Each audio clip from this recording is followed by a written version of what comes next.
love and, having a job. So, Okay. So, what advice would you give someone who is thinking about doing what you do?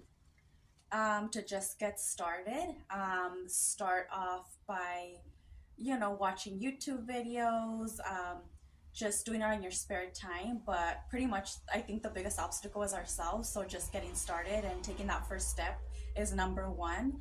And also advertising yourself. A lot of people are afraid to come out and tell people, hey, this is what I'm doing. Like, people won't know unless you tell them.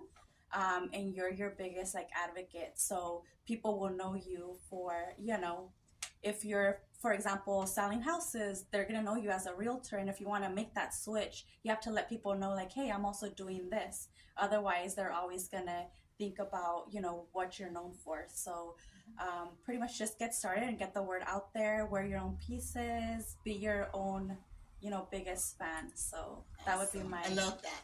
So, what did you do before, or what is your side job now? Because this is your business, so it's not so small anymore, right? It's getting Yeah. bigger. Awesome, awesome. Yeah, so I'm just a contractor for fragrance beauty.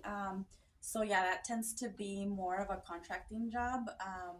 Not always steady, more during the holidays. So during my spare time, which is a lot of time, I get to work on the jewelry. And they sort of go hand in hand because since I work in retail, I wear my pieces. And like I said, my coworkers, everybody, customers will be like, "Oh my God, I love your necklace!" And so, that's a perfect time for me to tell them, "Hey, well, I made it. Here's my Instagram. Here's my website." So, and people already know, especially my coworkers. Every time I walk into work, they look at what I'm wearing and they know it's for sale. So right away they're like, "Take that off," So, like I said, I already trained people to know, like, "Hey, I do jewelry. You want one of a kind jewelry? Come to me." So yeah, that's the greatest thing, that it's like you want a gift, you want to give someone unique. Mm-hmm. There's nothing like handmade. Yes. And how did you hear about my shop, about what I do?